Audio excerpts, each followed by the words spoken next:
Imagine waking up one day, turning on the faucet in your kitchen, and the water coming out smells like chemicals, looks yellow, and makes your skin burn. You call the city. They say it's fine. But it's not fine.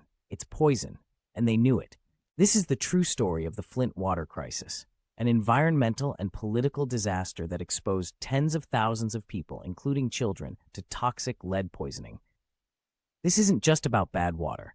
It's about bad decisions, lies, ignored warnings, and an entire community betrayed. It all began in 2014. The city of Flint, Michigan, was under financial emergency management due to budget issues. In an effort to save money, officials made a huge change. They switched Flint's water supply from the Detroit Water and Sewerage Department, which had served the city for decades, to the Flint River. Why was this a big deal? The Flint River had a reputation. Locals knew it was dirty, even corrosive. The switch was supposed to be temporary, while Flint prepared to join a new water system. But from day one, something wasn't right. Residents noticed a foul smell and taste. Their water looked cloudy. People started getting rashes and losing hair. Pets were getting sick. And yet, officials told everyone the water is safe. It didn't take long for people to raise red flags. Residents, journalists, and doctors started asking questions. One of them was Dr. Mona Hana Atisha, a pediatrician at a local hospital. She began testing children's blood and saw something terrifying: rising lead levels. Kids were being poisoned. Lead is no joke. It causes irreversible damage, especially in developing brains. Even low levels can result in learning disabilities, behavioral problems, and long-term health issues. But when Dr. Hana Atisha published her findings, state officials attacked her. They said she was wrong. They tried to discredit her. But she wasn't wrong. She was right.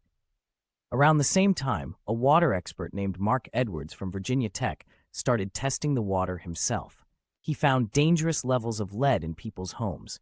He even tested the water coming out of city pipes and confirmed what people feared: the water wasn't being treated properly. It was corroding old lead pipes, releasing toxins into Flint's drinking water. Still, the government insisted everything was fine. Behind the scenes, emails and internal memos were painting a very different picture. Officials at both the state and federal level were aware of the risks. In fact, some employees were so concerned they were bringing bottled water into their offices, while telling Flint residents their tap water was safe to drink. Why didn't they act sooner? Some say it was pride, others say it was politics.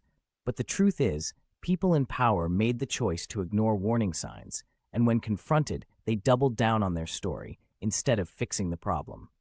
The EPA had information suggesting there were serious risks in Flint's water system. But instead of blowing the whistle, they stayed quiet for months. Michigan's Department of Environmental Quality told local residents that testing protocols were followed, when in reality, they skipped important steps that would have revealed the full extent of the contamination. In late 2015, the evidence could no longer be denied. Flint issued a public health emergency. The water supply was switched back to Detroit's system, but the damage had already been done. By then, thousands of children had been exposed to high levels of lead. Public outrage exploded. National media finally began paying attention.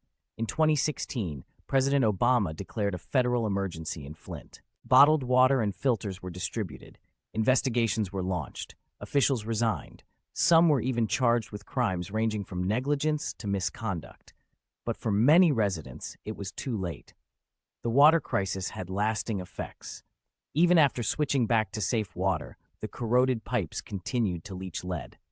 Flint began a years-long effort to replace its lead service lines, but trust was shattered.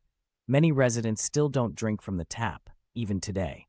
Lawsuits were filed, protests were held, families demanded accountability.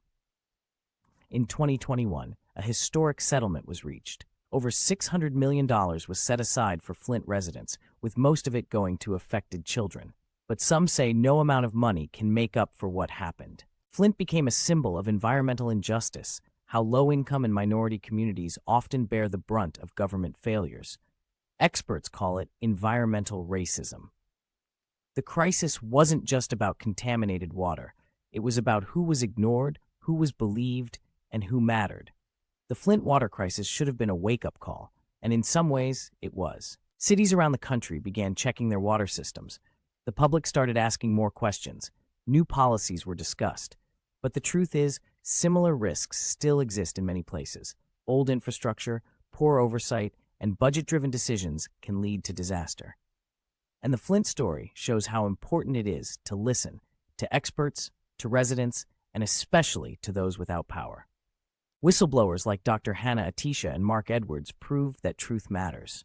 They faced attacks and pushback, but they refused to be silenced. What happened in Flint wasn't just a mistake. It was a betrayal.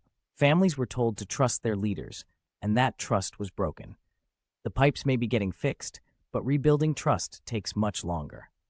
Flint still lives with the consequences, but it also serves as a warning. If we don't learn from what happened there, it could happen again, somewhere else. Maybe it already is. This is Curell Case Files. Subscribe for more true stories of corruption, cover-ups, and the people who fought back.